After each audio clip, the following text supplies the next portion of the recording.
కాటరా classic రెటినాలకు world class treatment ఇప్పుడు మన భీరంగూడలో American laser eye hospitals.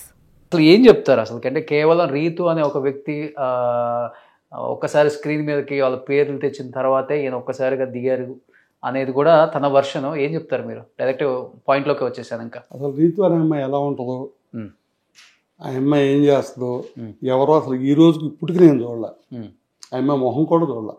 మామూలుగా అయితే ప్రతి ఫ్యామిలీలోనూ చిన్న చిన్న గొడవలు ఉంటాయి. రాష్ట్రంలో కొన్ని కోట్ల మంది ఉంటారు చిన్న చిన్న గొడవలతో. అవి వాళ్ళంతటా వాళ్ళు భార్యాభర్తలు పరిష్కరించుకోవటం లేదు, ఒక వెల్వేషర్ ద్వారాను కుటుంబం కూర్చొని మాట్లాడుకోవటం జరుగుద్ది. కుటుంబంలో పరిష్కారం కాకపోతే అమ్మాయి తరపు పెద్ద మనుషులు, అబ్బాయి తరపు పెద్ద మనుషులు మాట్లాడి వాళ్ళని కలపటా చూస్తారు, లేదు ఏదో పరిష్కారం చేస్తారు. మా ఊర్లో నేను కనీసం కొన్ని వందల పరిష్కారాలు చేశాను. కానీ నాది ఇంకొకళ్ళు చేయాల్సి వస్తుంది కదా. డాక్టర్ ఎక్స్పెక్ట్ చేయలేదు జీవితంలో కూడా. అలా కాదు, డాక్టర్ 100 ఆపరేషన్లు చేస్తాడు, డాక్టర్గా పుండ్లేసింది. ఆ డాక్టర్ ఆపరేషన్ ఆయన చేసుకోలేడు, వేరే డాక్టర్ చేయాలి. నా పరిస్థితి. నేను ఎవరైనా ఒక అమ్మాయి వచ్చి బాబు గారు నన్ను ఇట్లా బాధ పెడుతున్నారు, ఇట్లా ఉంది, ఇడిపోదాం అనుకున్నాను ఇంకోటని చెప్తే ఇమీడియట్గా ఏం చేస్తామంటే ఆ హస్బెండ్ తరపునే హస్బెండ్ని పిలుస్తాం. పిలిచి ఏంటా ఇబ్బంది పెడుతున్నావు అంటే అది డిస్కస్ చేసి ఏదో రకంగా ఆడిని మందలించో, ఆ అమ్మాయి తప్పైతే ఆ అమ్మాయిని మందలించో ఆ ఫ్యామిలీని కలిపి పంపేవాళ్ళం. వాళ్ళు కలుసుకోలేని పరిస్థితి, అది సెటిల్ అవ్వని పరిస్థితి అయితే విడాకులే చేయాల్సి వస్తే నేను ఏం చేసేవాడిని అంటే అది నేను చేసేవాడిని కాదు. కోర్టుకి వెళ్ళమ్మా, అక్కడ చేసుకోండి విడాకులు, విడాకులు చేయు. కలెక్టాక్ అయితే మాత్రం ఎంతసేపు అయినా టైం స్పేర్ చేసి మీతో స్పెండ్ చేస్తామని చెప్పి చేసేవాళ్ళం. కొన్ని వందలు చేసేవాళ్ళం.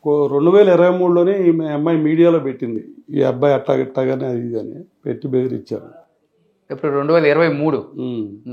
సో అప్పుడు వెళ్ళాం, మా అయ్యంకుడు గారు నేను వెళ్ళాం, సర్ది చెప్పాం ఇద్దరం.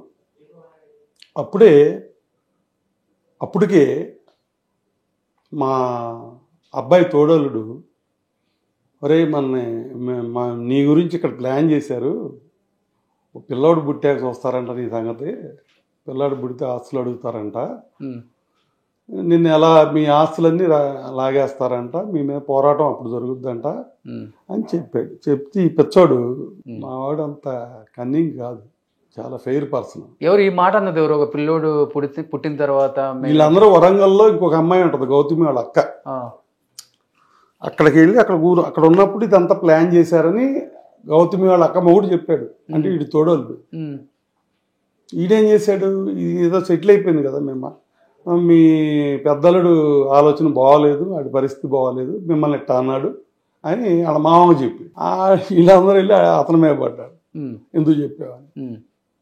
సరే ఇప్పుడు అడిగామనుకోండి, అసలు నేను చెప్పలేదు, నేను అనలేదు అని కూడా అంటాడు. ఎందుకంటే వీళ్ళంటే భయం అతనికి. అతను బాగా లొంగ తీసేసుకున్నారు. ఏ అల్లుడైనా వీళ్ళకి లొంగి ఉండాలి.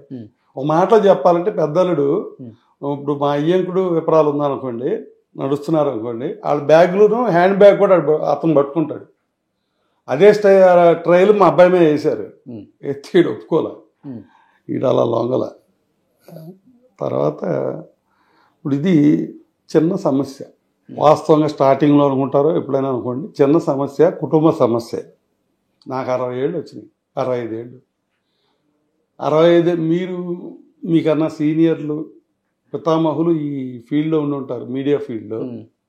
ఈ 65 ఏళ్ల సర్వీసులో చిన్న ఫ్యామిలీ సమస్యని ఒక 40-50 రోజులు టీవీల్లో గంటలు ప్రజా సమస్యలు మానేసి, ప్రజల యొక్క బాగోగులు మానేసి, రాష్ట్ర సమస్యలు మానేసి, ఈ చిన్న ఫ్యామిలీ ఇష్యూని ఇంత ప్రొలాంగేట్ చేసి ఇంత ఎలివేట్ చేసి, మీరు కూడా అప్పుడు రాకుండా ఉండాల్సింది కదా. ఇప్పుడు మీరు అన్నారు 50-60 రోజుల నుంచి ప్రజా సమస్యల మీద పోరాడకుండా మీడియా ఇది చూపిస్తుంది అని. మీరు కూడా ఆ అమ్మాయి మాట్లాడిన కాడికి మాట్లాడుతుంది అని చెప్పి సైలెంట్ తీసుకొని ఉండాల్సింది కదా. మీరు ఎందుకు మీడియా స్టాండ్ తీసుకొని మీడియా మెట్లు ఎక్కాల్సి వచ్చిందంటే ఏమని చెప్తారు బాబు గారు?